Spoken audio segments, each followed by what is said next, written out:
Bonjour, mon nom est Denise Pitre, je suis présidente de GDP International, une agence de rencontres haut de gamme.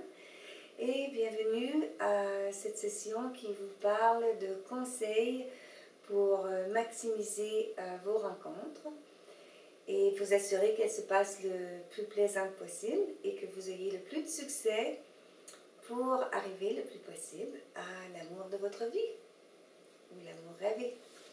Donc, ce sont des clés d'or de réussite. Et là, on est rendu à la deuxième partie, la 8e clé d'or qui vous parle de vos conversations téléphoniques. C'est très important de ne pas avoir de parler au téléphone pendant des heures. Gardez vos conversations téléphoniques courtes. On suggère un maximum de 10 minutes. Et comme ça, l'autre personne sait que vous avez autre chose dans votre vie et ne vous prend pas pour acquis dès le départ. La clé d'or numéro 9, c'est un rapport aussi au temps. Et le temps des premiers rendez-vous, essayez de les séduire environ 1 heure, maximum, alentour d'1 heure. Et la raison, c'est justement la même chose pour ne pas être prise pour acquis. Et si vous voulez partir, ce serait bien de vous planifier quelque chose tout de suite après, comme ça vous pouvez partir rapidement. Le positif de ce genre de stratégie, il y en a plusieurs, c'est que vous ne vous dévoilez pas tout de suite à la personne, que vous gardez un certain mystère, une intrigue. Et ce n'est pas une bonne idée de faire nos confidences à quelqu'un de toute façon avant quelques mois qu'on fréquente la personne. Laissez passer le temps, faites place à l'intrigue. Et mesdames, ne prenez pas d'initiative, aucune initiative, même physiquement ou pour les rencontres. Laissez l'homme venir à vous, laissez-vous désirer. L'homme a besoin de désirer pour développer son sentiment amoureux. Et de grâce, ces premières rencontres, assurez-vous de faire quelque chose qui soit amusant. Ne pas vous mettre en situation d'interrogatoire. Il faut que ce soit amusant. La clé d'or numéro 10. Faites preuve de curiosité et prenez plaisir à effectuer cette démarche. Demandez-vous, la personne qui est en avant de moi, qu'est-ce qu'elle a d'excitant? Qu'est-ce qu'elle a que je pourrais découvrir? Parce que c'est ça, si vous vous placez dans un mode découverte, au lieu de chercher le défaut ou qu'est-ce qui va vous déplaire, c'est mieux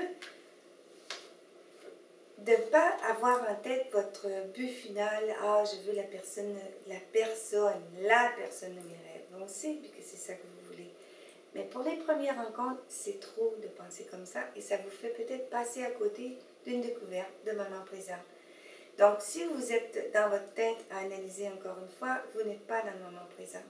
Et on vous suggère de prendre plaisir à cette démarche, de découvrir l'autre et de vivre le moment comme il passe.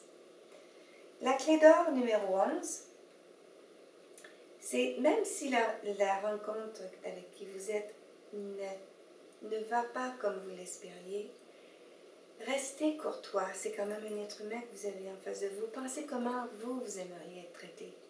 Soyez aimable et gentil. Et je vous conseillerais de chercher l'aspect positif dans cette personne. Tout le monde en a quelque chose de positif. Tout être humain.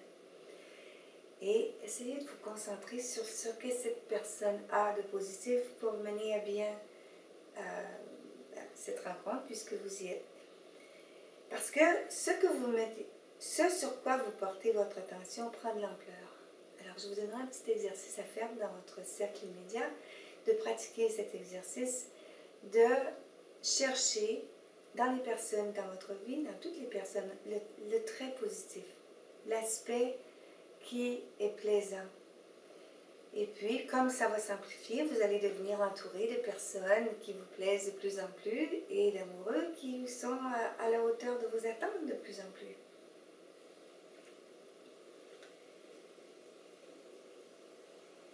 La clé d'or numéro 12, c'est de prendre le temps de découvrir vos affinités. Peut-être que la personne qui est en face de vous a plus de compatibilité avec vous que vous ne le pensez. C'est à découvrir. Aussi, l'amour peut être là sans que toutes ces affinités, les choses en commun, les goûts en commun y soient. Parce que votre liste dans votre tête, vos critères de ce que vous recherchez, l'émotion, les sentiments prennent toujours le dessus sur la raison. Alors, c'est important d'être ouvert parce que la complémentarité de quelqu'un qui est différent, qui peut nous offrir quelque chose de différent, ça a beaucoup de valeur. Alors moi, je vous dis, vivre la différence, célébrer la différence. La clé d'or, numéro 13, on parle d'argent. Et messieurs, nous les dames, on aime que vous soyez nos chevaliers, que vous fassiez des gestes de chevalier, que vous jouez au chevalier, c'est-à-dire de nous ouvrir la portière de l'auto, la porte, que vous nous laissiez marcher devant vous, que vous nous aidiez à mettre notre manteau et surtout que vous payez pour nous. C'est très séduisant pour une femme, ça. Et ce qui enlève le charme d'un homme, c'est les femmes qui insistent de payer leurs factures. Aussi, quand la relation devient plus sérieuse, par contre, après quelques mois, la femme devrait payer une bonne partie de ses dépenses. Parce que si une personne dans la relation paye tout, ça lui donne le contrôle de la relation. Et quand la personne est en contrôle dans une relation amoureuse, éventuellement, elle manque de respect. Et avec le manque de respect, l'amour en finit par s'effriter. Et c'est pas ce que vous voulez. Vous voulez garder l'amour bien chaud entre vous et votre partenaire.